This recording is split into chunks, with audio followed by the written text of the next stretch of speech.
The paper crinkled in Marcella Kendrick's hands as she stood at the long oak table in the front room of the Kendrick Ranch house, her dark eyes moving across the faded typewritten lines with the kind of focused intensity that made the air in the room feel charged, electric, dangerous.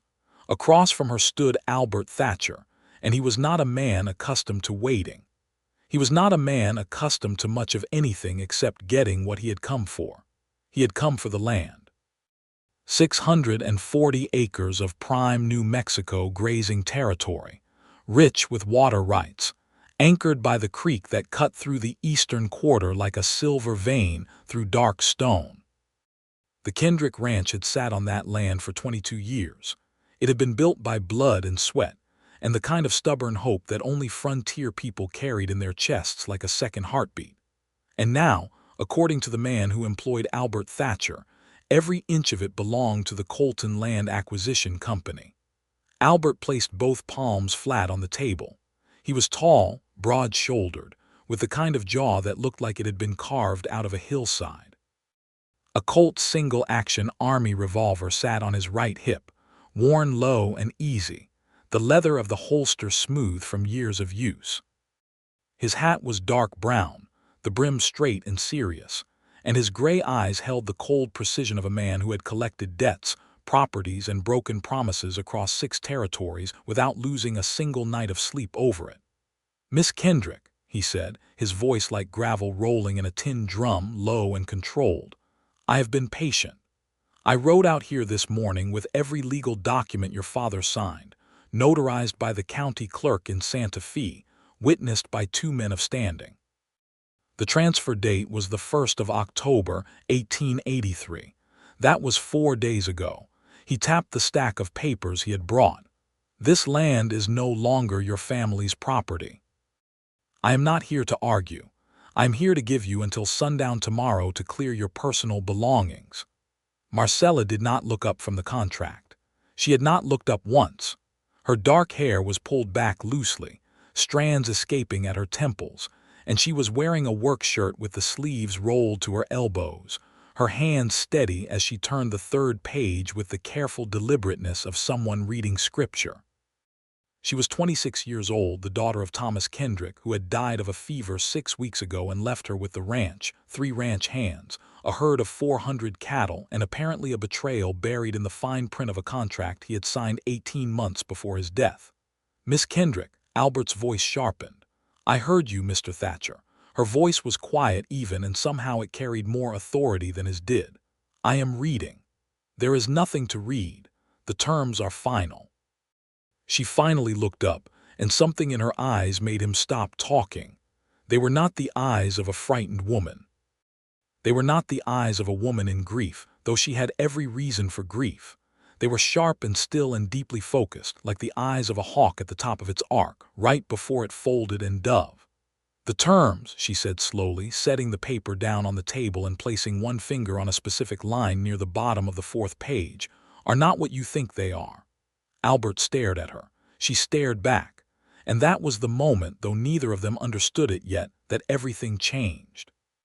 Thomas Kendrick had arrived in New Mexico territory in the spring of 1861, barely 20 years old, with a borrowed mule, a hunting knife, and a stubbornness that the territory's brutal landscape respected more than money.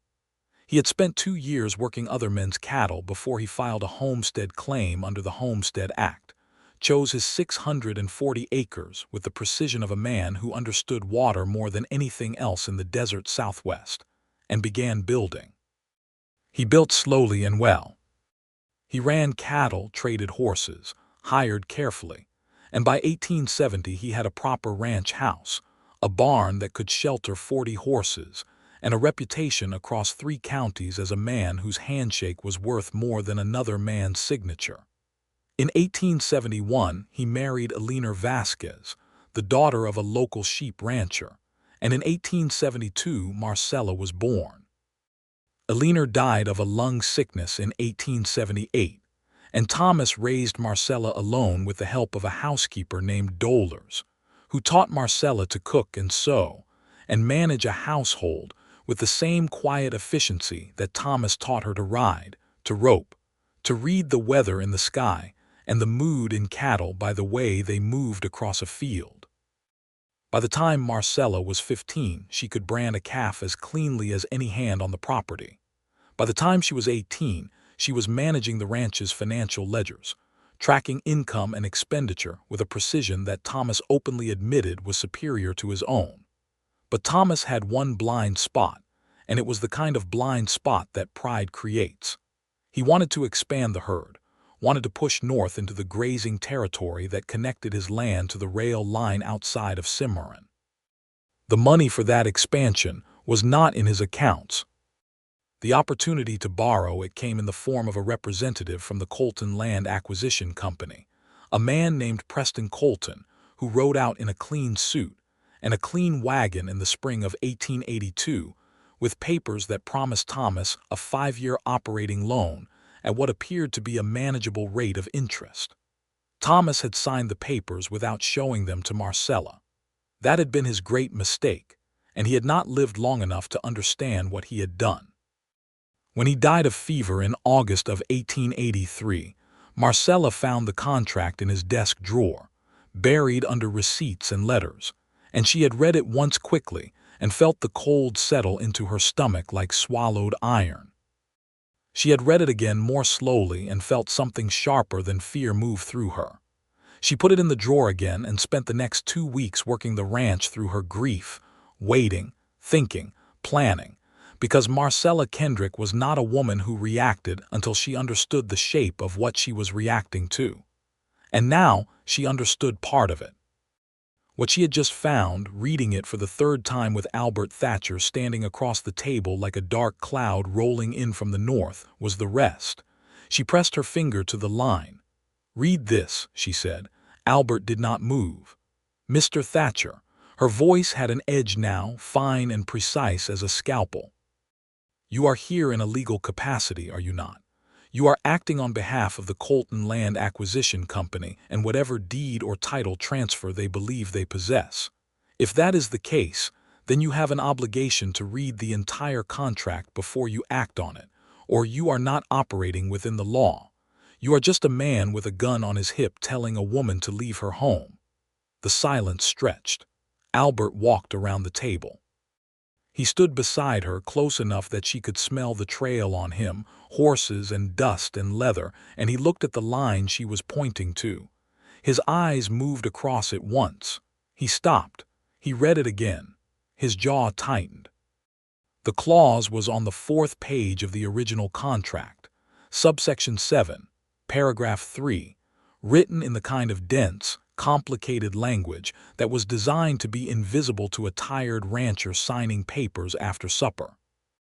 It read, when translated from its intentional obscurity into plain language, that the land transfer was only legally valid if the borrower had defaulted on payment within the loan period, and that default was defined as a failure to make any scheduled payment within the 30-day grace period following each due date. It further stipulated that in the event of the borrower's death before the loan was fully repaid, the estate had the right, under territorial law as it applied to agricultural properties, to assume the debt rather than forfeit the land, provided the estate demonstrated solvency within 90 days of the death. Thomas Kendrick had died on August 3, 1883. 90 days from August 3 was November 1. It was currently October 5. They were inside the window. Albert Thatcher straightened up slowly. Something was moving behind his eyes that Marcella could not quite read, and she kept her own expression neutral and watchful, because she understood that this man had been sent here with a specific purpose, and that discovering the purpose was invalid was not going to make him friendly. Men with guns and orders did not enjoy being told their orders were wrong. "The Colton Company's lawyers reviewed this contract," he said. "Their lawyers reviewed it looking for a pathway that benefited their client," Marcella said. "They found the transfer clause and stopped reading. It happens. Good legal work requires reading what is inconvenient as carefully as what is favorable." She pulled the contract back toward herself and straightened it against the table. "My father's estate has not defaulted. The payments were made on time for the first 12 months of the loan. After that, the payment schedule shifted per the contract's own adjustment clause, which is in paragraph 2 of subsection 4 if you would like to review it, and the current balance due is $4,200. She paused. I have $3,000 of it. Albert stared at her. The remaining $1,200, she continued, her voice carrying no tremor, no apology, no request for sympathy. I can raise within the 90-day window if the company will honor the terms they themselves signed. The silence in the room was enormous. Outside, the New Mexico wind moved against the window glass with a dry, persistent whisper, and somewhere in the yard one of the ranch hands was working at the anvil, the distant ring of hammer on metal coming through the walls in slow, patient intervals. Albert picked up his own copy of the contract. He turned to page 4. He read subsection 7, paragraph 3. He turned to page 2. He read subsection 4, paragraph 2. His face was unreadable, but Marcella watched the muscles in his jaw shift and tighten, watched the way his gray eyes moved back and forth with a precision that told her he was genuinely reading, not performing. Whatever else Albert Thatcher was, he was not a man who pretended to read what he was actually ignoring. He lowered the papers. "You studied law," he said. It was not quite a question. "I studied my father's contract," she said, repeatedly. Something crossed his face then, something quick and complicated that was gone almost before it arrived, but Marcella had been watching carefully and she caught it. It was not dismissal. It was not condescension. It was something much more startling on the face of a man like Albert Thatcher. It was respect. He straightened up fully, squared his shoulders, and placed his copy of the contract back on the table with a deliberateness that felt ceremonial, like he was setting down something that no longer meant what he had believed it meant. "I need to send word to Colton," he said. "You do," she agreed. "And while you are doing that, Mr. Thatcher, I would like you to understand something. I am not asking for charity. I am not asking for time that the contract does not entitle me to. I am telling you what the document says, because the document is what governs this situation, not the instructions you were given by a man in an office who thought he had found a shortcut to my family's land."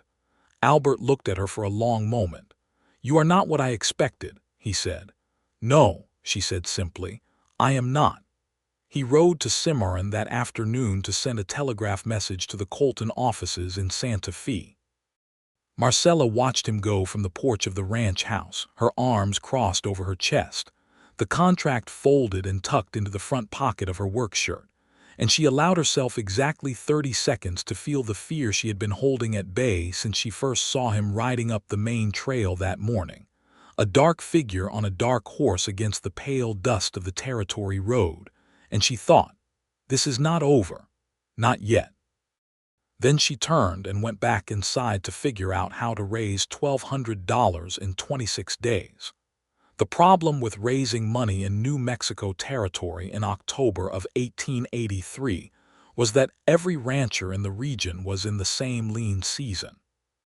The summer's heat had been brutal, the grass shorter than usual, water levels down across most of the smaller tributaries, and the rail freight rates out of Cimarron had climbed steeply enough that the margin on beef cattle was thinner than it had been in 5 years. Marcella knew all of this not because she was guessing, but because she had been reading the Santa Fe New Mexican and the Las Vegas Daily Optic, both of which ran agricultural price tables, and she had been tracking the regional market since she was 17 years old. What she had was cattle.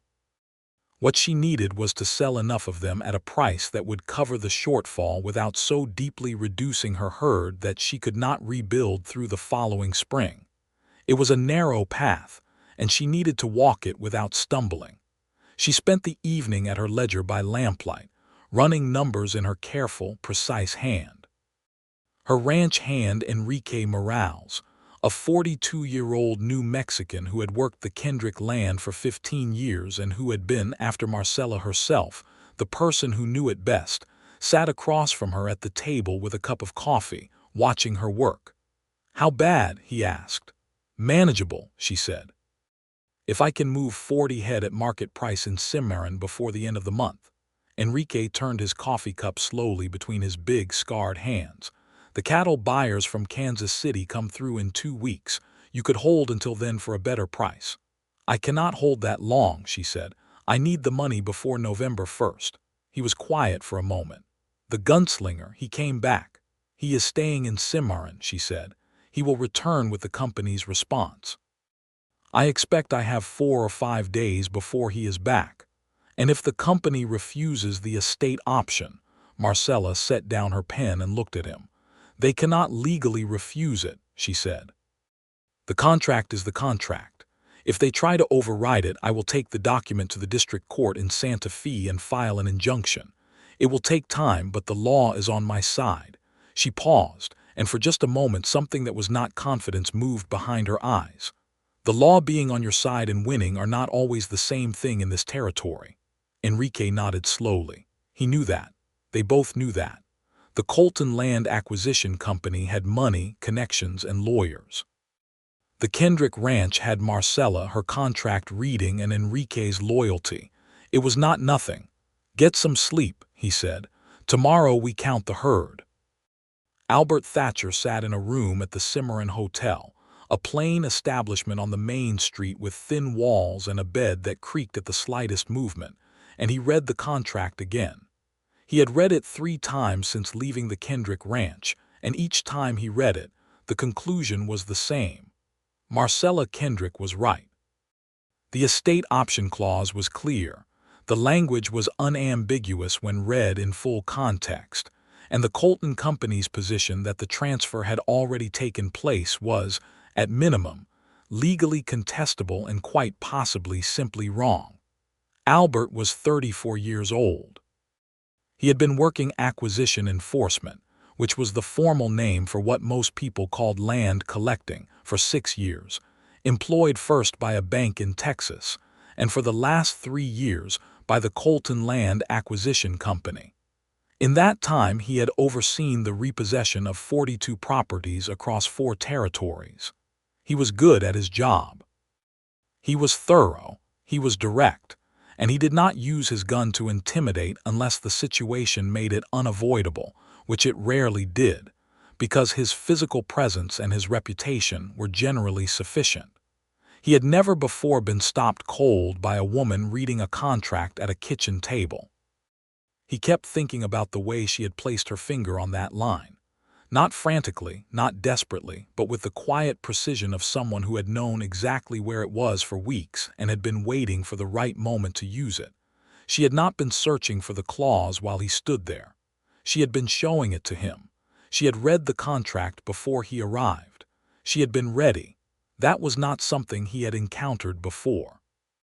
Most people who faced land collection were unprepared, overwhelmed by grief or financial panic or both, unable to see past the immediate fear to the document that governed their situation.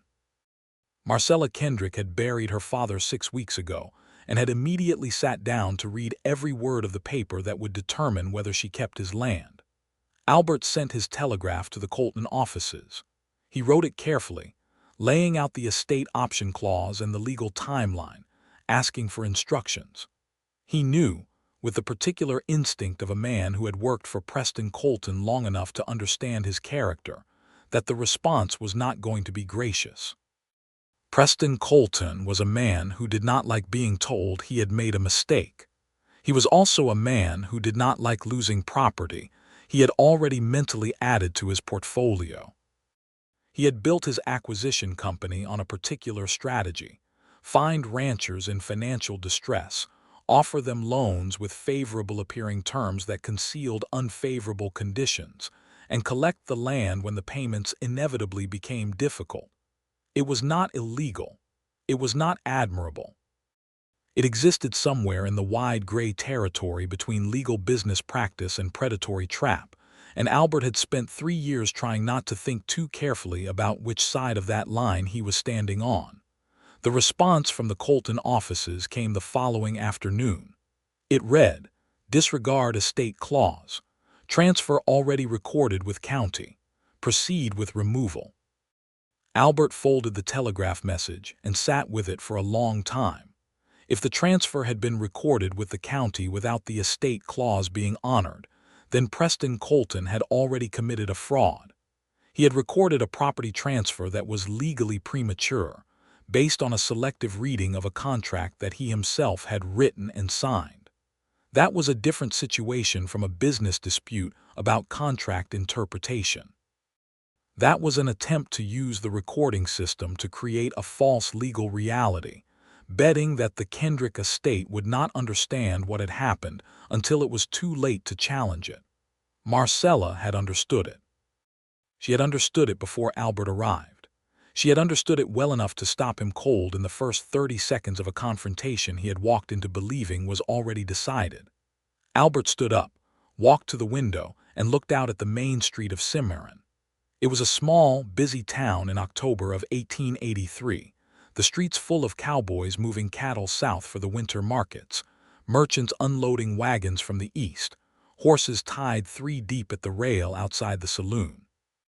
Normal frontier life, normal frontier commerce, normal men doing normal things. He was not going to go back to that ranch and remove that woman from her home on the basis of a fraudulent recording. He made his decision the way he made most decisions, quickly and without a great deal of internal drama, because he had learned in his life that prolonged deliberation on moral questions was usually just a delay tactic the part of you that wanted to do the wrong thing employed against the part of you that already knew the right answer. He had 2 things to do. He needed to go back to the Kendrick ranch and tell Marcella what was in the telegraph message and what it meant. And he needed to figure out whether he was willing to testify against his own employer if it came to a legal proceeding. He rode back out to the ranch the following morning. Marcella was in the corral when he arrived, and what he saw stopped him completely at the gate, his horse drawn up short by his own surprised hand on the reins. She was working a young horse, a dark bay that looked like it had not been handled much, its ears flat, its body tight with resistance, moving in a wide circle around the corral at the end of a long training rope. And Marcella was working it with a patience and a technical precision that was extraordinary to watch. She moved with the horse, reading its body with her own, shifting her weight and her positioning in minute adjustments that guided the animal without force, communicating something to it through body language and rope pressure that slowly, incrementally, seemed to reach through the horse's panic and find something it could respond to. The bay began to soften. Its ears came forward. Its body unclenched, step by step, circle by circle, until after perhaps 10 minutes of this silent negotiation it slowed to a trot and turned its head toward Marcella with something that looked, even to Albert's eye, remarkably like willing attention. Marcella made a small sound, a clicking of her tongue, and walked backward, and the horse followed her, loose and easy, across the corral floor. Albert realized his mouth was open. He closed it. She had seen him by then. She coiled the training rope with quick, expert hands, patted the bay's neck with an affection that was brief and unsentimental, and walked across to the corral fence. She was wearing her riding clothes, a split skirt and boots and the same loose work shirt, and there was dust on her forearms and a focused brightness in her eyes that came from doing something you were genuinely skilled at and genuinely loved. "Mr. Thatcher," she said, "you trained that horse yourself?" He asked, knowing it was not the most important thing he had come to say, but unable to stop the question from coming out first. "I have been working with horses since I was 10, she said. "This one came in wild off the mesa last spring. His name is Tercio. He is almost ready to take a rider." Albert looked at Tercio, who was now standing placidly in the middle of the corral, nosing at the dust in the manner of an animal that has recently decided the world is not as threatening as it seemed.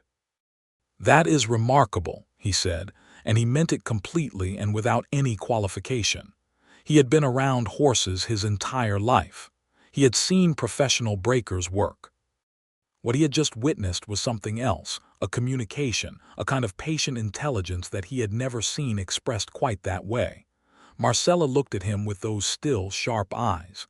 You did not ride out here to watch me work horses, she said. No, he said. I received word from the Colton offices yesterday afternoon. He reached into his coat and held out the telegraph message. She took it. She read it.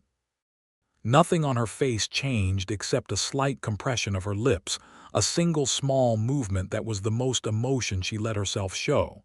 He already recorded the transfer, she said. Yes. That is fraud, she said. Yes, he said again. It is. She handed the telegraph message back to him. What are you going to do? She asked. It was a direct question. No softening, no appeal to his sympathy, no manipulation. Just the question itself, asked plainly, woman to man, one person to another person standing in the New Mexico morning light while a bay horse stood in a corral behind them and the wind came off the mesa tasting of sage and distance. Albert stepped down from his horse and tied it to the fence post and turned to face her properly. I am not going to carry out the removal, he said. That is the first thing. The second thing is that I am going to write a formal statement documenting the estate option clause and the timeline and the fraudulent recording, and I am going to make that statement available to whatever legal proceedings you choose to initiate. Marcella was quiet for a moment. You understand what that means for your employment, she said. I am aware. And for your relationship with Colton, who is not a small man in this territory. I am aware of that too. She looked at him steadily. Why? She asked. He thought about the question, about the honest answer to it, which was that he had spent 3 years doing work he was not proud of for reasons that had seemed sufficient at the time, and that watching a woman stand at a table and defend her dead father's land with nothing but the document that had been designed to take it from her had done something to his sense of what was sufficient. But he did not say all of that, because some of it was still sorting itself out inside him. Because the law is the law, he said. And because what Colton is doing is wrong. A pause. The wind moved her loose hair against her temple. Come inside, she said. I have coffee. They sat at the same table where they had faced each other 2 days before, but the nature of the air between them had shifted entirely. The papers were still there, but they were no longer weapons pointed in opposite directions. They were evidence of something they now had a shared interest in resolving correctly. Marcella poured coffee from a pot on the iron stove, set a cup in front of him without asking how he took it, and he noted that she had correctly assumed he took it black. Tell me about the recording, she said, sitting down across from him with her own cup. How is it done? How quickly can it be challenged, and what do we need? Albert looked at her for a moment. In 6 years of acquisition work, he had sat at a lot of tables across from a lot of people in difficult situations. He had seen grief, fury, resignation, desperation. He had seen men cry and men threaten and women plead. He had never sat across from someone who was asking him for a tactical briefing on her own legal situation, with the calm focus of a general mapping the next day's campaign. The recording is done at the county clerk's office in Santa Fe, he said. It creates a presumption of title, meaning the county treats Colton as the owner of record unless and until a challenge is filed and sustained. To challenge it, you need to file a complaint with the district court alleging fraudulent recording. You need the original contract with the estate clause visible and dated. You need evidence of the timeline, which is your father's death date against the transfer date against the 90-day window, and you need testimony supporting the fraud allegation. Which you are offering, she said. Which I am offering, he confirmed. The district court in Santa Fe, she said. How long does a complaint take to be heard? 30 to 60 days, typically, if you have a lawyer who knows the court. I do not have a lawyer, she said. Do you know anyone in Santa Fe with legal standing? She thought for a moment. Judge Lorenzo Pacheco has been to this ranch 3 times for my father's table, she said. He is not a dishonest man. He cannot hear the case himself, but he could advise me on which attorney to approach and might be willing to speak to the court's calendar. Albert nodded. That is a better starting position than most people in your situation would have. I am not most people, she said. She said it without arrogance, as a simple statement of fact, the way you might say I am not left-handed. It was not a boast. It was an accounting. No, Albert said. You are not. Something moved between them in the quiet that followed, something that was new and tentative and had nothing to do with contracts or fraud or land. Marcella picked up her coffee cup and looked at the table. Albert looked at his own hands. Outside, Enrique called something in Spanish to one of the other hands, and the sound of the hammer at the anvil resumed its patient rhythm. "I need to get to Santa Fe," she said. "And I need someone with knowledge of Colton's operations who is willing to speak to what was done." "I will go with you," Albert said. Marcella looked up. "That is a significant commitment," she said carefully.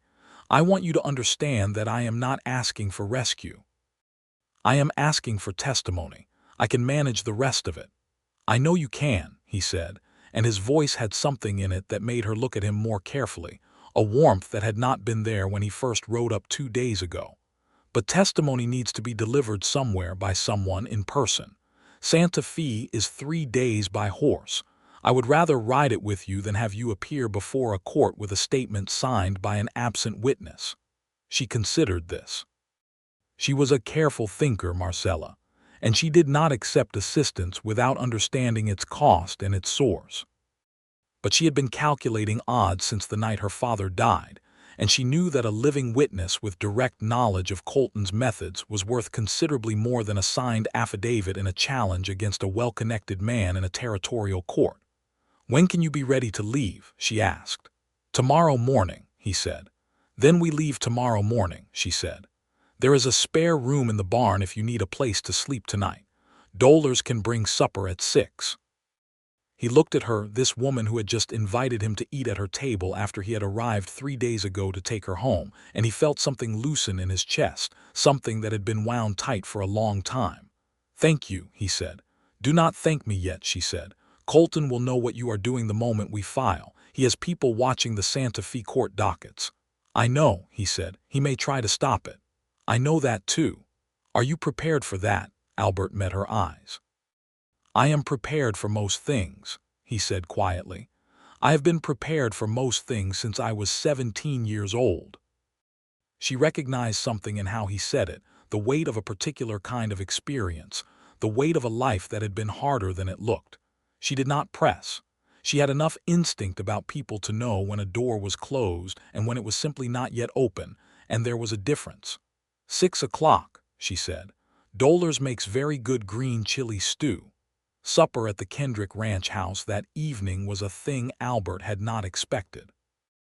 Dolers, who was a stout, efficient woman in her mid-50s with sharp eyes, and a manner that communicated clearly that she was evaluating him and had not yet delivered a verdict, served the stew with fresh bread and a bowl of sliced tomatoes from the last of the kitchen garden.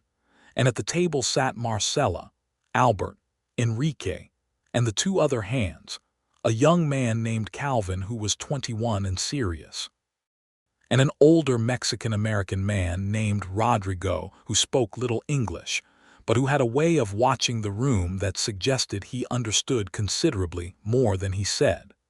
The conversation was careful at first. The way conversation is when new people are figuring out where the lines are.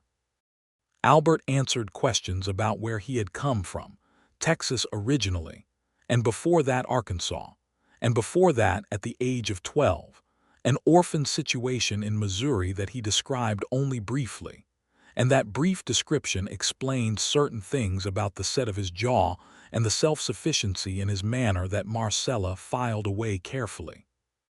Enrique talked about the herd, about the plan to move 40 head to the Cimarron market before the end of the month, and Albert asked questions about the cattle that showed he knew something about ranching, and Enrique's manner toward him shifted very slightly but noticeably in the direction of cautious respect.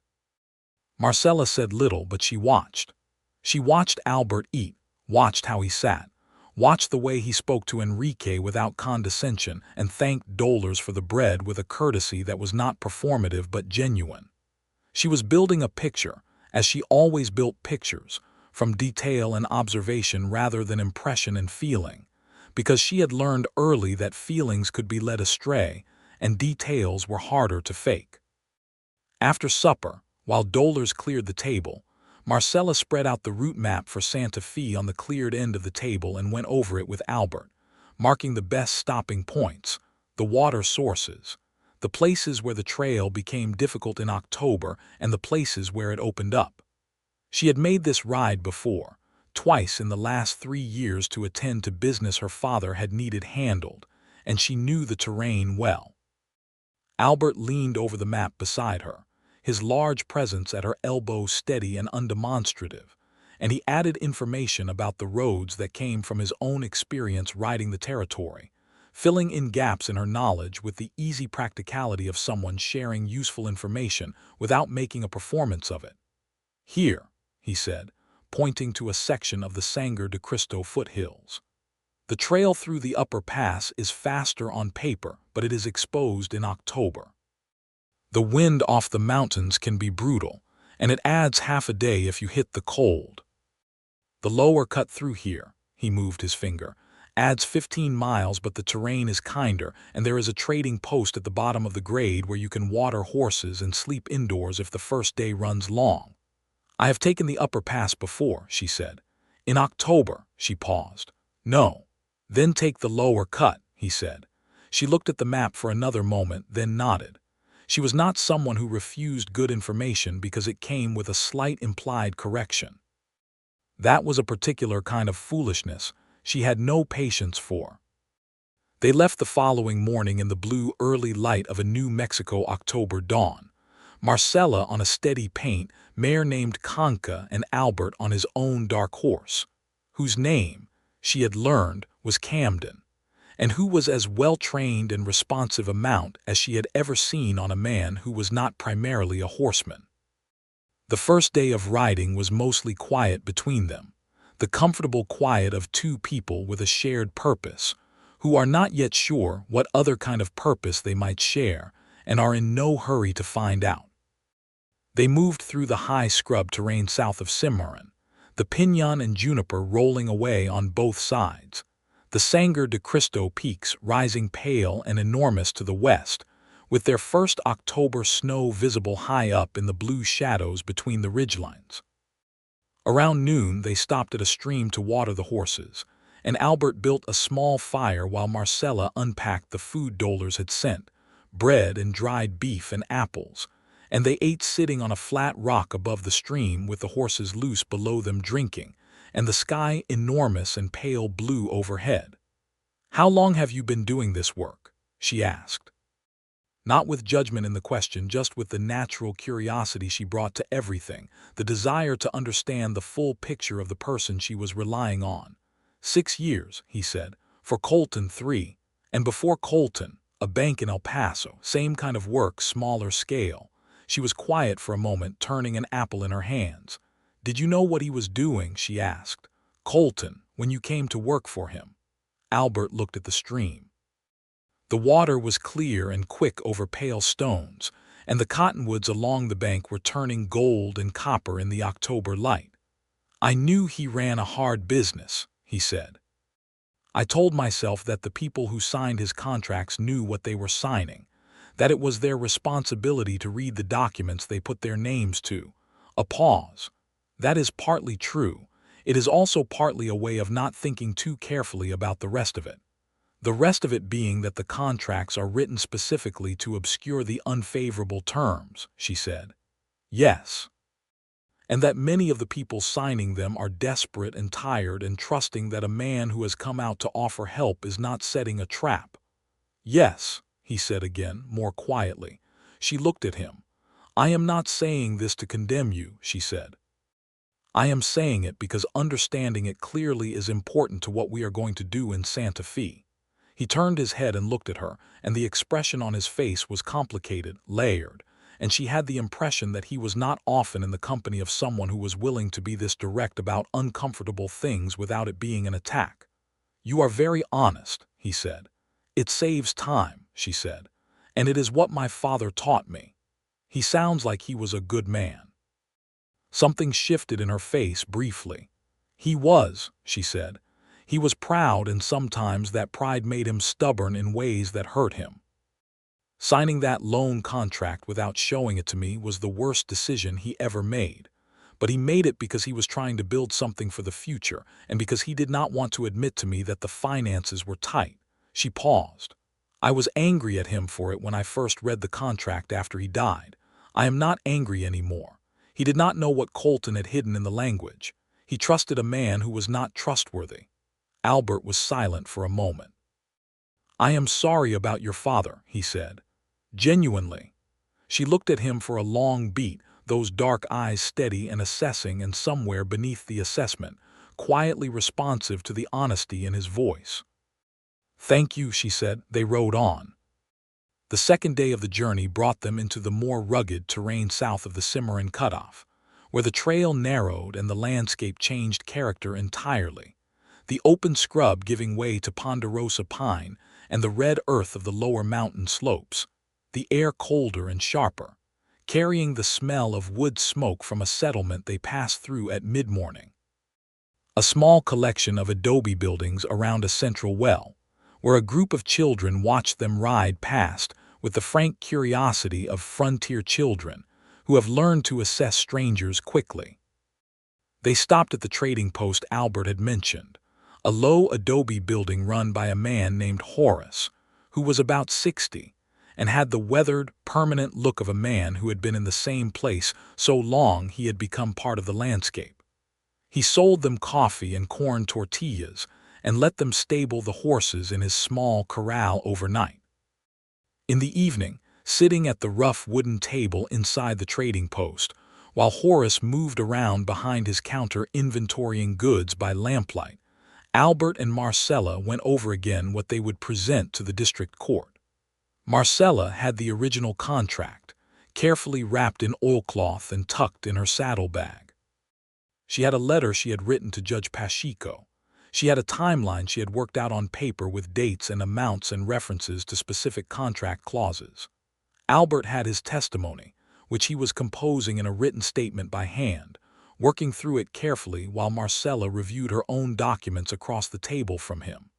At some point, without either of them having arranged it, the table work became something more conversational. He asked her about a clause she was annotating. She asked him to confirm a date from his employment records. The conversation moved outward from the documents the way conversations do when two people are genuinely engaged with a shared problem and genuinely interested in each other's minds. How did you learn to work horses the way I saw you work that bay? He asked, during a lull, setting down his pen and stretching his hands. She looked up. My mother's father, she said. My grandfather on her side, Francisco Vasquez. He was a vaquero, a real one, trained in the old Spanish horsemanship tradition. He visited us every summer when I was young, and he started teaching me when I was 10.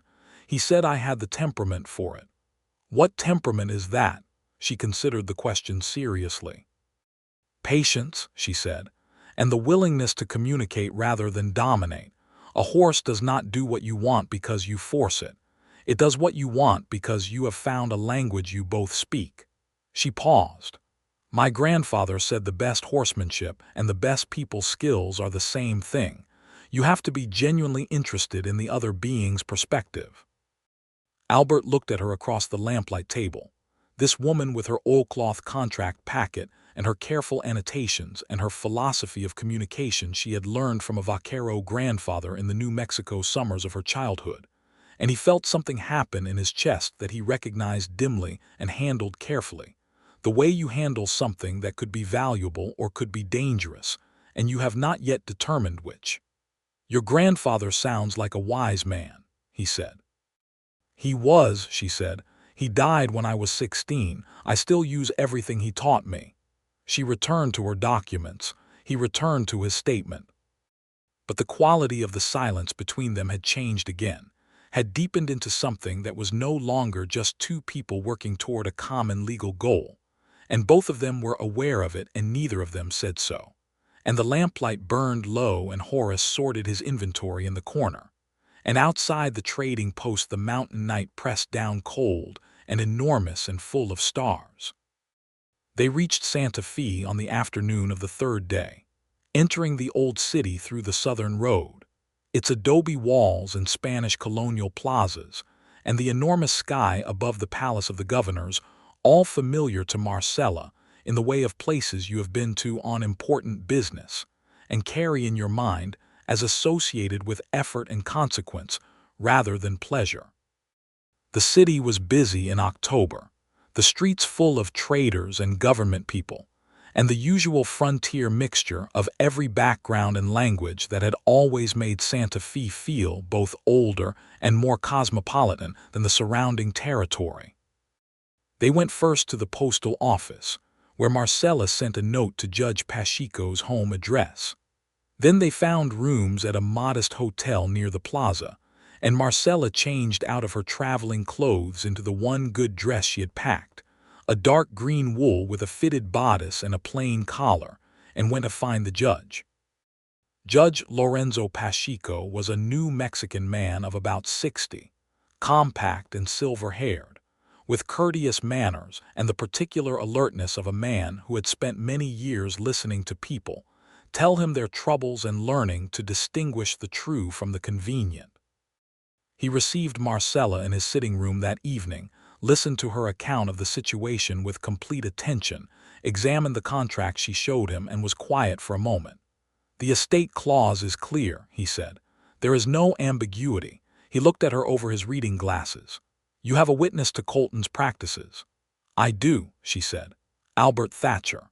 He was employed by Colton for 3 years and rode to my ranch on Colton's instructions to carry out the removal. He has since reviewed the contract himself and is prepared to provide a formal statement." The judge raised his eyebrows slightly. A man willing to testify against his employer in a territorial court. "That is not nothing." "No," Marcella said, "it is not. I cannot hear the case myself as I know the parties," Pacheco said. "But Judge Franklin Ames is the appropriate court. I know him well. He is a fair man and he does not like fraud. If you can file the complaint Monday morning, I will let it be known through appropriate channels that this case is worth his attention." He paused. "You will need an attorney of record to file the complaint properly. Can you recommend one?" "Tobias Whitfield," he said, without hesitation. "He is young, but he is meticulous and he has argued before Ames before. His office is on Palace Avenue, 2 doors west of the bookstore." Marcella wrote the name down, thanked the judge, and walked back to the hotel through the evening streets of Santa Fe with the particular energy of someone who has been given a route where before there was only a wall. Albert was waiting in the hotel lobby, and when she came through the door and he saw her face, something in his own expression relaxed from a tension she had not realized he had been carrying. "Pacheco was helpful," she said. "Good," he said. "I finished the written statement. All 7 pages. 7 pages, she said. "I wanted it to be thorough," he said. There was a slight dryness in his voice, and she recognized it as humor, quiet and careful, the humor of a man who used it rarely and precisely. She felt the corner of her own mouth move. "Thorough is excellent," she said. "We need to find a Tobias Whitfield tomorrow morning. He is apparently our attorney." She said it naturally, our attorney, and Albert noted it, and something about it settled into him warmly. Tobias Whitfield was 29, thin and precise, with ink-stained fingers and the concentrated energy of someone who had put himself through enough difficulty to earn his current position, and was not about to waste it on anything less than rigorous work. He received them Monday morning, reviewed the contract and Albert's statement and Marcella's timeline within a single long sitting that stretched through most of the morning, and at the end of it looked up from his notes and said, "This is a strong case. The estate clause is unambiguous. The timeline is documented. The recording was premature by the contract's own terms, and you have direct testimony about the company's practice of deliberate obscuration." He paused. "Colton will fight it." "He will," Marcella said. "He has resources." "He does," Whitfield agreed. "But resources are not law." He looked at Albert. "You understand what you are putting yourself forward for?" "I understand it," Albert said. Whitfield looked at them both for a moment with the slightly appraising expression of a young attorney who is still young enough to be occasionally surprised by the people who walk through his door. "I will file the complaint today," he said. "With Judge Pacheco's introduction, it should be calendared within 3 to 4 weeks. Can you stay in Santa Fe for that duration? Marcella glanced at Albert. I cannot stay the full time, she said. I have a ranch to manage and a herd to move. I need to be back at the property, but I can return for the hearing date. That is acceptable, Whitfield said. Thatcher, will you stay as the primary witness? Albert thought for a moment. I will stay, he said, for the duration. Marcella looked at him. There was something careful in her expression and something else beneath the care, something that was beginning tentatively to trust beyond the tactical. The complaint was filed that afternoon. Whitfield moved with impressive speed, and by evening the case was on the docket. Marcella and Albert had dinner that night at a restaurant near the plaza, a proper establishment with tablecloths and candles, and a menu that ran to roasted chicken and postle and dried fruit pie. And for the first time since the confrontation at the ranch table, they ate without papers spread between them.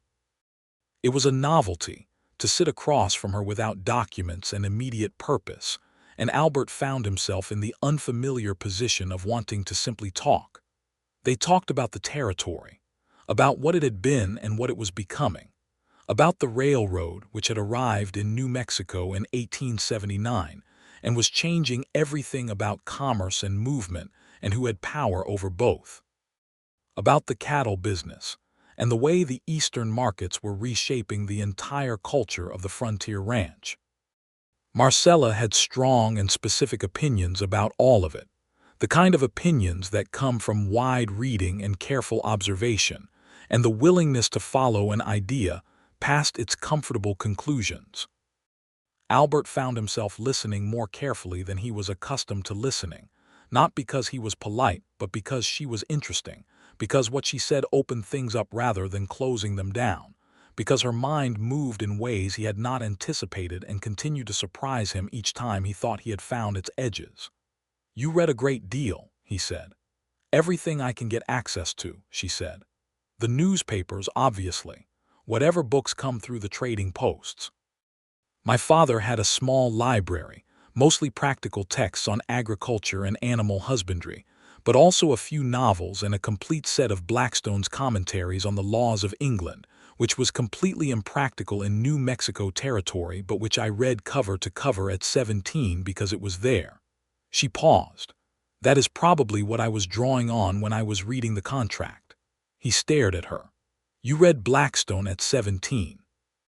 I was a very indoor child in the winters, she said, and there was that small, precise humor again, the humor that she deployed so sparingly that when it appeared it had the quality of an unexpected gift. He laughed. It was a real laugh, not polite, not social, but genuine, and it changed his face entirely, made it younger and less guarded, and Marcella looked at it with a surprise she did not entirely conceal. You should do that more, she said. What? Laugh, she said. You have a good one. He looked at her across the candle-lit table, this extraordinary woman in her dark green dress with her contract instincts, and her horse-training philosophy and her Blackstone read at 17 in the winter depths of a New Mexico ranch. And he thought, I am in a great deal of trouble. She returned to the Kendrick ranch the following morning, riding the 3 days back alone with a confidence that made Albert less comfortable about it than he expected to be, and that discomfort told him something. He stood in the street outside the hotel and watched her ride out and told himself, it was sensible concern for the legal proceedings, and not the specific feeling of watching this specific person ride away from him. He spent the next 3 weeks in Santa Fe working with Whitfield, going over his testimony in detail, preparing for the cross-examination that Colton's lawyers would certainly mount. Colton had hired 2 attorneys from a firm in Albuquerque, capable and aggressive men who arrived in Santa Fe 10 days after the complaint was filed, and immediately began a campaign of procedural objections designed to delay the hearing. Whitfield handled each objection with the quiet, methodical competence that was his particular gift, and Judge Ames, who was a lean, bearded man of about 55 who had been on the New Mexico bench for 12 years and had seen every variation of frontier legal maneuvering, dismissed each one with minimal ceremony. Albert stayed and did what he had agreed to do. He worked on his testimony, answered Whitfield's questions, and spent the evenings at the hotel reading or walking the plaza or thinking, with increasing frequency, about the ranch and the woman on it who was moving 40 head of cattle to market and managing a property and preparing for a legal hearing all at once without, as far as he could tell, asking for more help than was offered. He wrote her a letter. It was a practical letter, informational, updating her on the case progress, telling her the hearing date had been confirmed for November the 12th. But at the end of it, after he had covered everything that was strictly necessary, he added one sentence that was not strictly necessary at all. He wrote, "I find myself thinking about Tercio and whether he has taken a rider yet."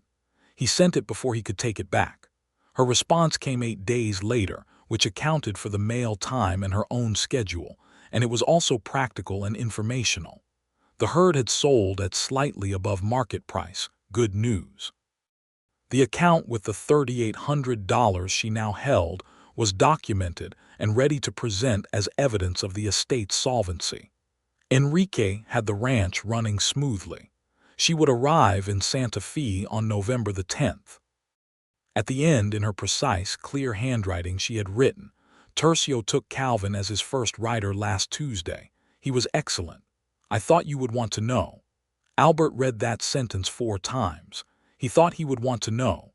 She had thought of him specifically in a moment that had nothing to do with contracts or courts, in a moment that was about something she loved, and she had included him in it.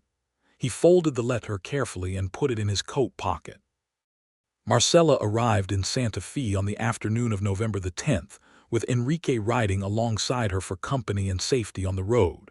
And when Albert saw her ride down Palace Avenue toward the hotel, he was standing outside by something that was not quite accident and not quite intention. And she saw him from 50 yards out, and something in the way she sat her horse changed slightly. A loosening, a small softening of the travel-tight posture, and he thought, "She is glad to see me." He was more than glad to see her. He was something he did not quite have the word for, something that was relief and warmth and recognition all together, the feeling of something returning to its right place. "Thatcher," she said, drawing Conca up beside him. "Kendrick," he said, and the way he said her name, quiet and particular, made her look at him with those steady dark eyes for just a moment before she dismounted and handed Conca's reins to Enrique. "Tell me the hearing preparation," she said. "Come inside," he said. "Whitfield is waiting." They spent the afternoon and the following day in intensive preparation with Whitfield, going over Marcella's testimony, the contract evidence, Albert's statement, and the documentation of solvency. Whitfield was thorough and exacting, pushing both of them on every point, anticipating every challenge Colton's lawyers would mount. Marcella went through her testimony twice, and it was tight and clear.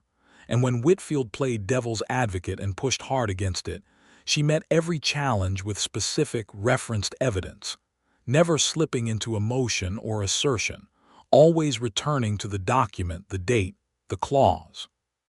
Albert watched her work and felt the same thing he had felt when he watched her with Tercio in the corral, that specific quality of witnessing someone performing at the absolute peak of their particular gift. The rare thing that was both mastery and love of the mastered thing.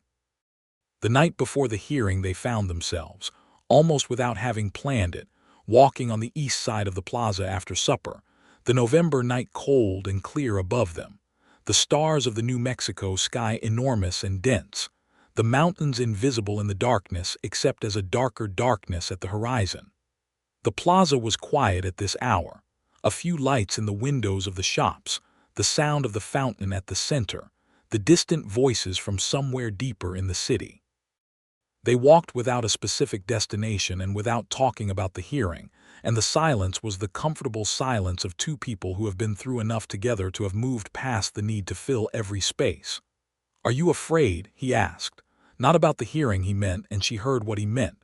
She considered the question with her usual honest thoroughness.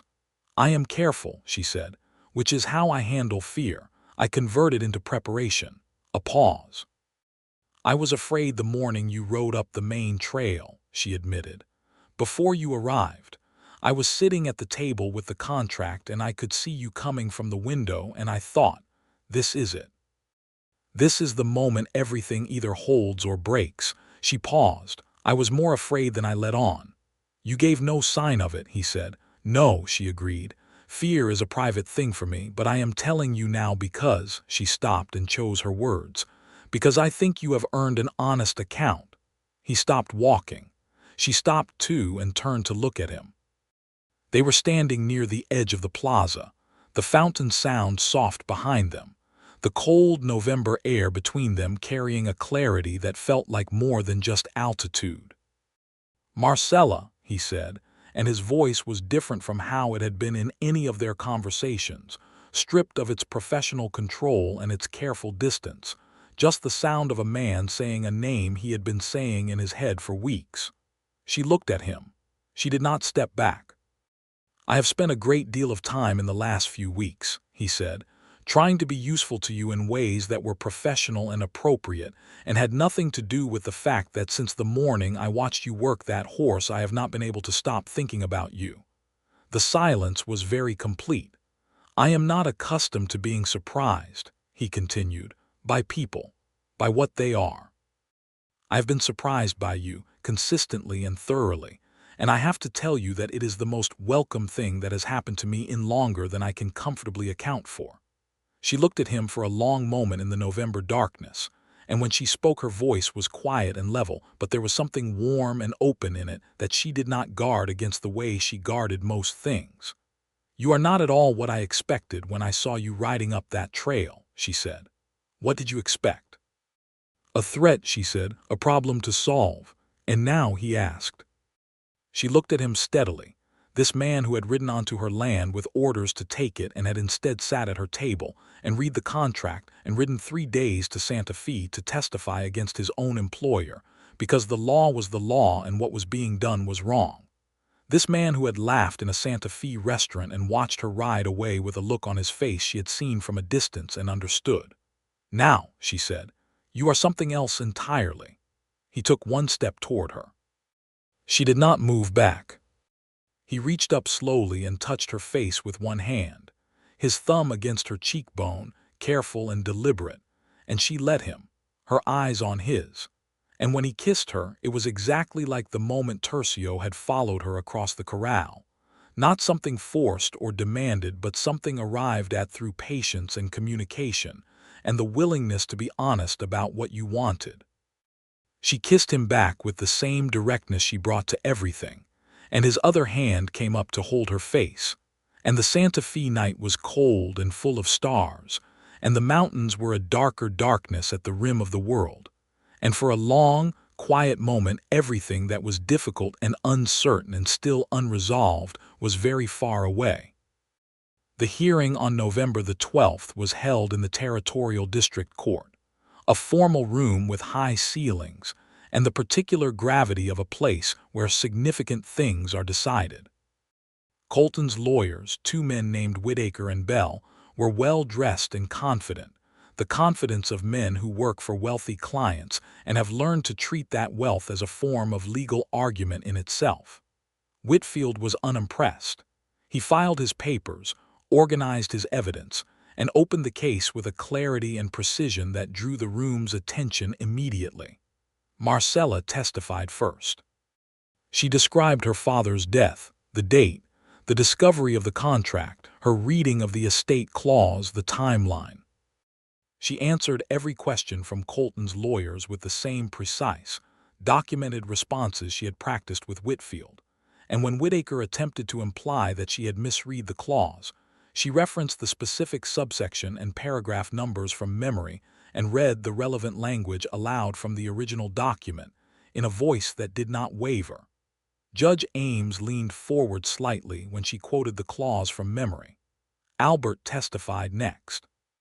He described his employment with Colton, the standard methods used in the company's acquisition operations, the instructions he had received to proceed with the Kendrick removal, and the telegraph message directing him to disregard the estate clause on the grounds that the recording had already been made. He answered Whitaker's aggressive cross-examination without flinching, maintaining the specific, factual precision of his account under pressure with the steadiness of a man who has decided something and is not going to be moved from it. Colton's lawyers argued that the estate clause had been superseded by the recording, that the recording created an irrefutable legal reality, and that the plaintiff's reading of the contract represented a novel and eccentric interpretation of established property law. Whitfield's response was short and direct. He asked Judge Ames to read subsection 7, paragraph 3 of the original contract aloud into the record. Ames read it. It said what Marcella had said it said. It was not ambiguous. The 30-day grace period and the 90-day estate window were written clearly and specifically, and the transfer had been recorded before either window had closed. Judge Ames ruled from the bench. He found that the recording had been premature and legally invalid under the terms of the contract. He ordered the county recording corrected to restore the Kendrick estate's title. He further found that the evidence presented constituted probable cause for a separate fraud complaint against the Colton Land Acquisition Company, and referred the matter to the Territorial Attorney General's office for review. The gavel came down. Whitaker and Bell gathered their papers with the controlled irritation of men who know they lost and are calculating the next angle. They had not looked at Marcella throughout the ruling, which she noticed, and which she found, in a distant way, unsurprising. Whitfield shook her hand. "Well done," he said, and he meant it for both of them. He shook Albert's hand too. When Ames read that clause aloud, I believe even Colton's lawyers understood they had nothing. Marcella looked across the room to where Albert stood, and he was already looking at her, and the expression on his face was the one she had been learning to read over the past weeks, the open, unguarded expression he had when he had stopped performing competence and was simply present. She walked to him. He held out his hand and she took it, and they stood in the emptying courtroom with the November light coming through the high windows in long pale shafts, and she allowed herself, finally, the feeling she had been carefully managing since the night before the hearing, the feeling that things were going to be all right. "It is done," she said. "It is done," he agreed. He was still holding her hand. "What happens now?" "Now," she said, "I go home to my ranch." She looked at him. "What happens to you?" He thought about it. He had, in filing his testimony against Colton, effectively ended his employment in acquisition work, since no one in that business would hire a man who had publicly testified against his employer. He had savings enough to be comfortable for a while. He had no particular place he needed to be. He looked at her steadily. "I have been thinking," he said, "that I know something about cattle and horses and property management, and that 640 acres with a herd that needs rebuilding is the kind of work I understand." She regarded him for a moment. "That is a general description of a ranching job," she said carefully. "I am aware of that," he said. "I do not offer jobs based on recent shared legal proceedings," she said. "No," he said. "I would not imagine you do. I am not asking for a job." He looked at her very directly, his gray eyes steady and serious.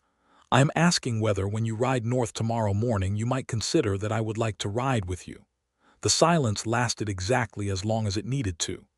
"You should know," she said, her voice quiet and precise, "that I run the ranch. The books, the decisions, the management. That is not a thing I will compromise." "I would not want you to," he said, simply and entirely. "And you should know," she continued, "that I am not easy company. I have high standards for thinking and work and honesty, and I have no patience for people who do not meet them. I have noticed," he said, "and you are not bothered by it. I am drawn to it," he said, "specifically and entirely." She looked at him for a long time in the light from the high windows of the Territorial District Court of New Mexico, November the 12th, 1883, and everything in her that had been careful and measured and held at a safe and accessible distance made one final check of everything she knew about him. Every piece of evidence, every observed detail, every response under pressure and without pressure, and in the dark of a plaza with the fountain behind them, and everything it found said, "Yes." "You can ride with me tomorrow morning," she said. His hand tightened on hers. They rode north the following morning, Marcella and Albert and Enrique, and the territory opened ahead of them in the November light, vast and cold and beautiful, the pinon and juniper silver-green against the pale earth, the Sangre de Cristo range cutting its ancient profile against the western sky. They took the lower cut through the foothills again, and at the trading post where they had stopped on the way down, old Horace gave them coffee and looked at the three of them with the observational accuracy of a man who has been watching people come and go for decades and is rarely wrong about what he sees. "Settled something," he said to Marcella. "We did," she said. "Good," he said. He poured coffee for Albert without being asked. That was, in the social vocabulary of frontier trading posts, a form of endorsement. They arrived back at the Kendrick Ranch on November the 15th, coming down the main trail in the late afternoon with the sun angled low and golden across the pasture grass, and the cattle visible in the east quarter, a compact dark shape against the pale land, and the ranch house standing solid and familiar and entirely, completely hers. Dolores met them at the gate with the expression of a woman who had been managing her concern under a surface of practical composure for 2 weeks, and was not going to perform relief at this late stage, but who was clearly and deeply relieved. She looked at Albert with the renewed version of her evaluation, the version that accounted for what Enrique had briefly written to her about in his note from Santa Fe, and appeared to reach a qualified positive verdict, which she expressed by saying, "There is supper if you are all hungry," and going back inside. Calvin and Rodrigo came out to take the horses, and there was a brief, warm, wordless reunion with the work of the ranch, the familiar smells and sounds of it, the particular quality of arriving home. Marcella stood in the yard for a moment, her hand on Conca's neck, looking at the ranch house and the barn and the pasture and the mountains beyond, and she felt something that was not just relief and not just victory, but was the specific feeling of having held something together through difficulty and danger and grief, and of standing on the other side of it still whole. Albert stood beside her. He did not say anything. He understood that this was a moment she needed to be inside of without comment. After a moment she turned to him. "Welcome to the Kendrick Ranch," she said. "Thank you," he said, "for the second time."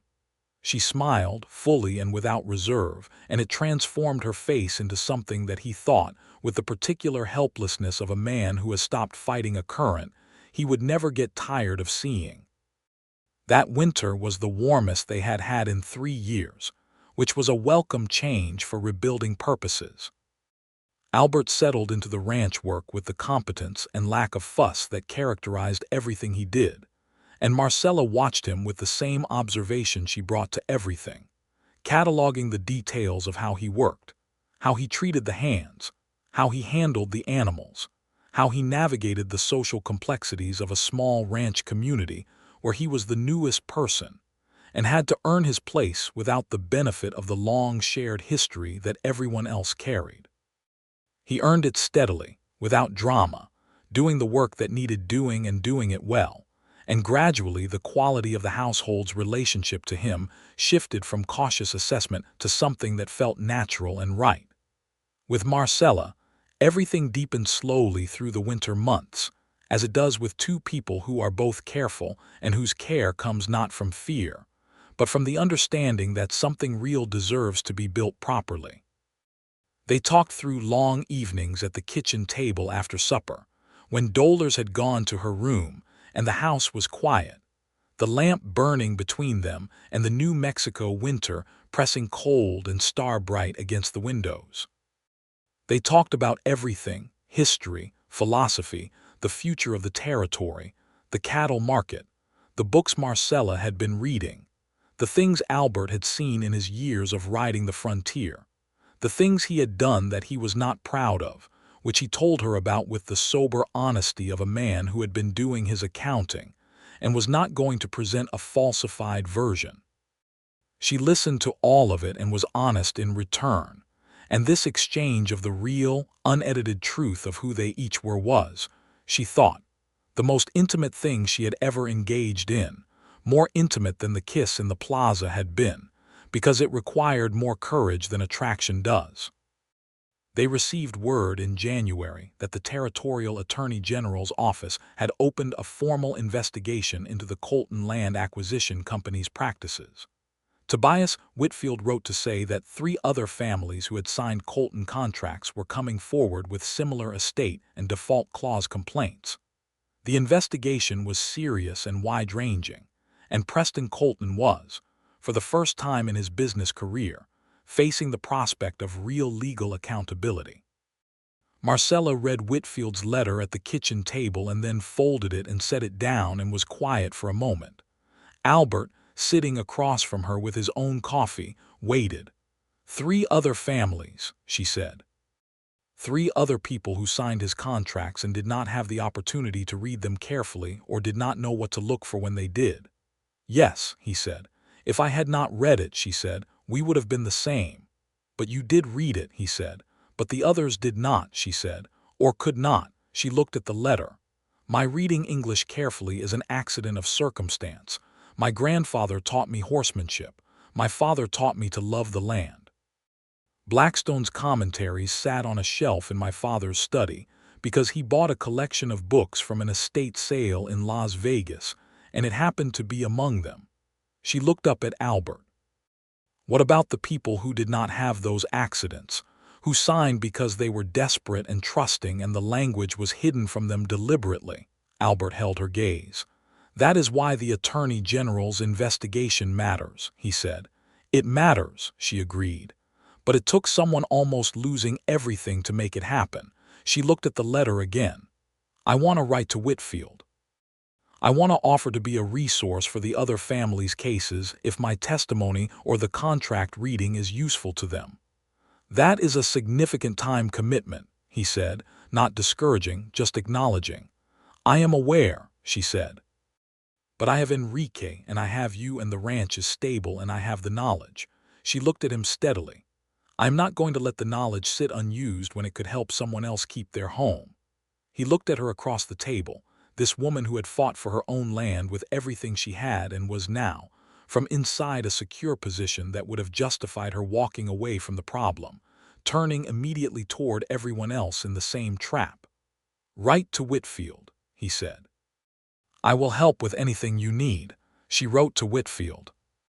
Over the following months, she became an informal resource for 3 of the families pursuing cases against Colton, reviewing their contracts and identifying the specific clauses that had been weaponized, translating the deliberate obscurity of Colton's legal language into plain terms that each family could understand and use. She did not appear as a legal representative, since she was not an attorney, but her analysis informed the cases significantly, and Whitfield, who communicated this to her with genuine admiration, said that her reading of the contract architecture was more detailed than anything his own firm had produced in the initial review.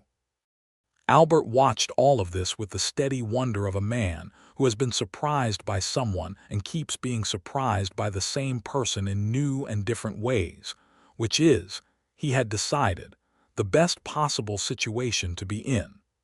By spring, the ranch was in better shape than it had been in 3 years. The rebuilt herd was healthy and well managed. The accounts were solid, and the grazing land to the north that Thomas Kendrick had originally borrowed money to access had been secured through a properly structured lease agreement with the neighboring property, negotiated by Marcella with the same methodical care she brought to every transaction. One evening in late April, when the desert was softening into the tentative green of the high country spring, and the smell of the piñon in bloom was coming through the open windows of the ranch house, Albert found Marcella in the corral working with a new young horse, a gray this time, acquired from a trader who had come through in March.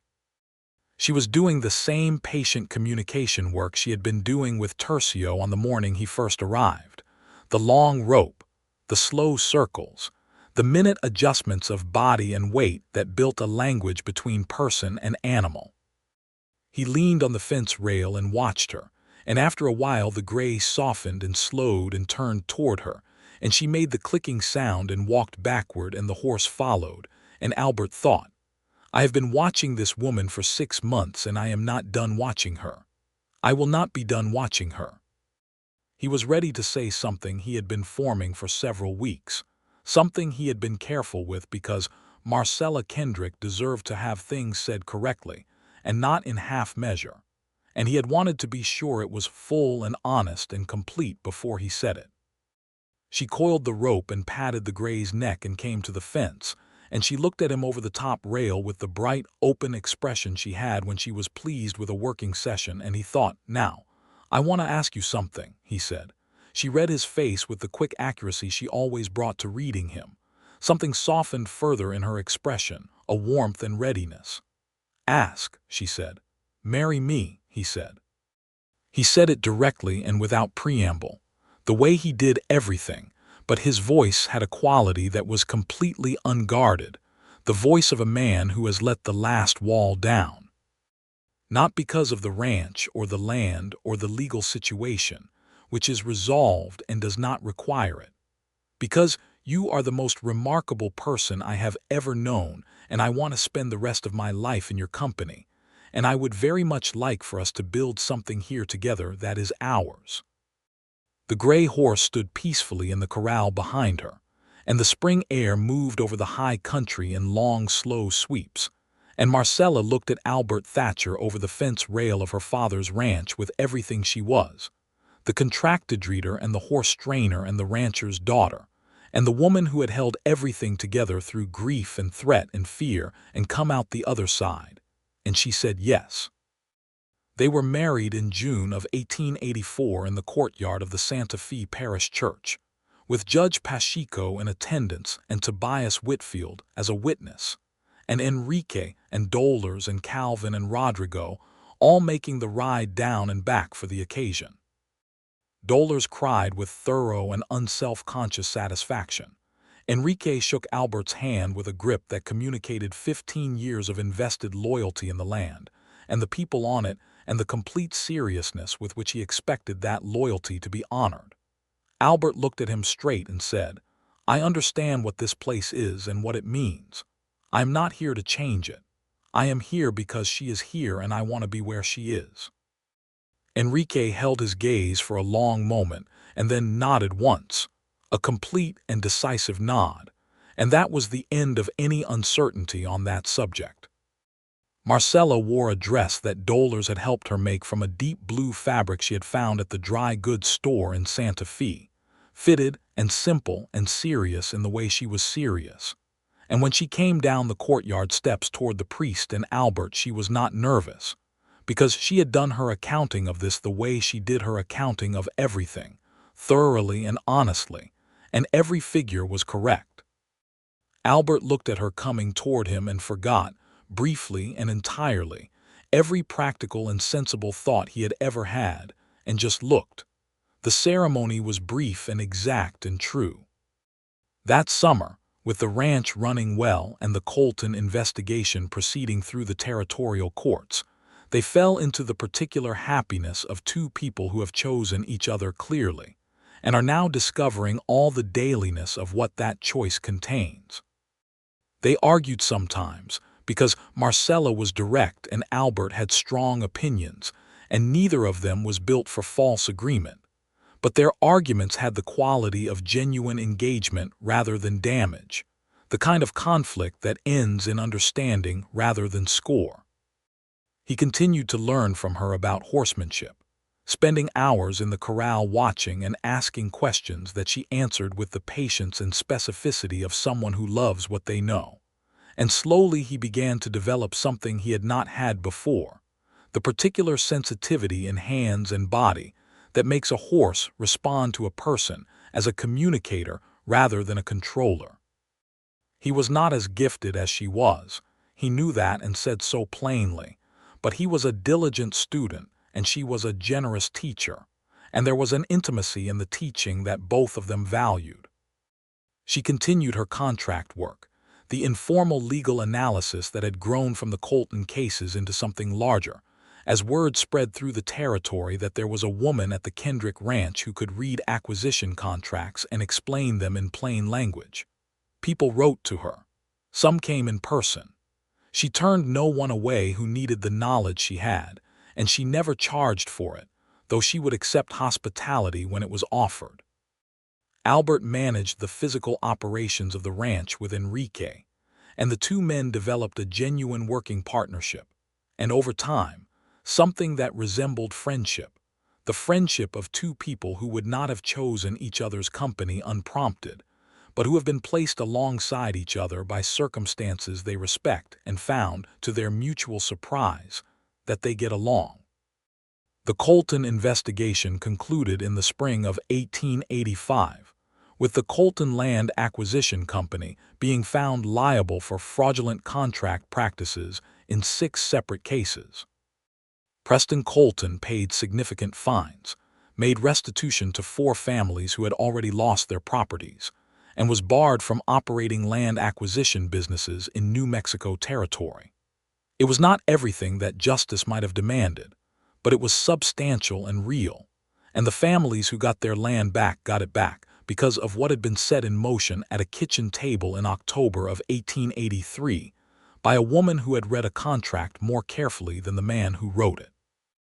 Whitfield wrote to Marcella with the final outcome and added a personal note at the bottom that said her contribution to the case archive had been essential and that he hoped she had considered that the territory needed more people willing to do what she had done.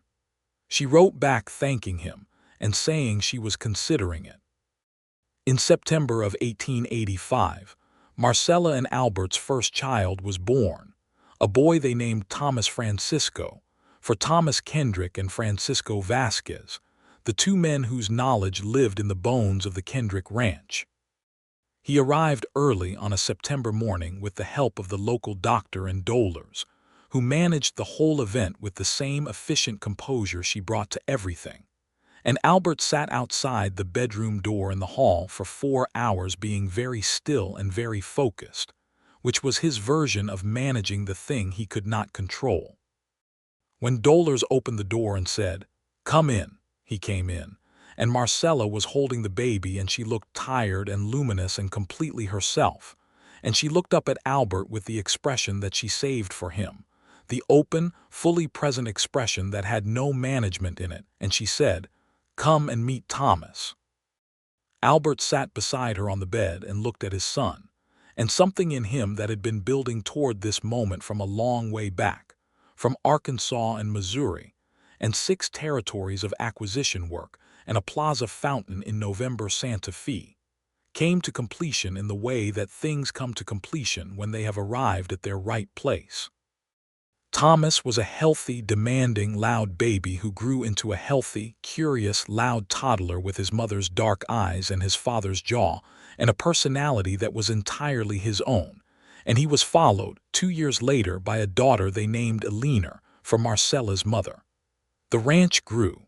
The herd grew. The territory around them changed, as the territory was always changing in those years, the railroad pushing its influence deeper into the region, new towns growing, old ways shifting, the frontier becoming something that was no longer quite a frontier in the old sense. Marcella read all of it in the newspapers she still had delivered, tracked it in the market prices and the legal news and the reports from Santa Fe, and she wrote about it in letters to Whitfield and to Judge Pacheco, who had become a genuine correspondent, and to the 3 families whose cases she had helped and who had remained in her life in the way that people remain who have been through something significant together. Albert, who had spent 6 years of his life taking things away from people, and 3 years of his life helping one woman keep what was hers, and then the years after that building something with her, found that building was far better work than taking, which was not a surprising conclusion, but was one of those things that is different as a lived reality than it is as an abstract proposition. He was happy. He was specific and concrete about this, in the way he was specific and concrete about everything, because he had learned from Marcella that you did not improve your accounting by being vague about the figures. He was happy. The ranch was good. His wife was extraordinary. His children were excellent. The land spread 640 acres in every direction under the enormous New Mexico sky, and in the east pasture Tercio was running with 3 mares and had produced 2 beautiful foals in the last year. And on Sunday mornings in the good season, Marcella took the gray horse out alone at first light, and Albert watched her from the porch with his coffee, while Thomas ran in the yard after the chickens and Alina slept in the house, and the mountains stood in the west in their ancient, enduring profile against a sky that was the specific blue of high altitude and clean air and early morning. In the fall of 1888, on a day in October, 5 years to the month from the morning Albert had ridden up the main trail as a dark figure on a dark horse with a set of papers that were supposed to take everything, Marcella stood at the kitchen table and spread out a new document. Not a loan contract. A deed. The deed to the 40 acres of grazing land to the north that she had been leasing, now available for purchase from the estate of the neighboring rancher who had died in the spring. She ran the figures in her ledger, looked at the account balance, looked at the deed, and called Albert in from the yard. He came in and stood beside her and looked at the document and the figures beside it. She walked him through the numbers the same way she walked him through everything, clear and specific and complete. "We can do it," she said. "It leaves the account lean through the winter, but the spring sale will restore the balance, and the northern 40 will increase the herd capacity enough to make the margin work within 2 years." Albert looked at the figures and looked at the deed and looked at his wife. "Do it," he said. She signed the deed with the same steady hand that had once placed a finger on subsection 7, paragraph 3, and changed everything. She sent it with Calvin to the county office in Cimarron the following morning, and when it came back recorded and official 2 weeks later, she set it in the desk drawer of her father's desk where she still kept the important documents of the ranch, and she stood in the study for a moment alone, the October afternoon light coming through the window in that long, warm, western angle, and she thought about Thomas Kendrick, who had wanted to expand north and had trusted the wrong man and paid the terrible price of that trust, and she thought, "I did it, Papa, the right way. It is ours." Then she went out to find her husband and her children, because the evening was coming on and supper needed to be started, and Dolers had gone to visit her sister in Cimarron for the week, and the cooking fell to the household. Albert was in the yard with Thomas, who was 4 and enormously interested in everything physical, and was currently attempting to demonstrate to his father that he could lift a saddle by himself, an enterprise that was not succeeding, but was being pursued with a determination that was genetically legible to anyone who knew his mother. Alina was in her basket on the porch in the late afternoon sun, awake and making the small, investigative sounds of a 1-year-old conducting research into the nature of her own hands. Marcella stood in the doorway of the ranch house and looked at this scene, her yard and her people and her mountains and her land stretching away in every direction under the October sky. And she felt the fullness of it, not the triumphant fullness of victory, though there had been victory, but the quiet, sustaining fullness of a life that had been built correctly, out of honest materials, with care and knowledge and the willingness to read every line of every document, including the ones written in the language of the heart, before signing. Albert looked up from Thomas and his saddle-lifting project and saw her in the doorway, and he smiled, that rare and genuine smile that she had told him he should use more, and she smiled back, and across the October yard of the Kendrick Ranch, between 2 people who had begun as adversaries and become something entirely different by the simple, complicated means of being honest and paying attention, everything was said that needed to be said. Thomas got the saddle 6 inches off the ground and set it down with enormous satisfaction. Alina discovered that her left fist was interesting. The mountains held their blue-dark profile against the fading sky. The cattle moved in the east pasture in their unhurried, ancient pattern, and the Kendrick Ranch, all 640 acres of it, plus the newly purchased 40 to the north, held its ground under the New Mexico evening as it had always held it, stubborn and enduring and entirely, permanently home.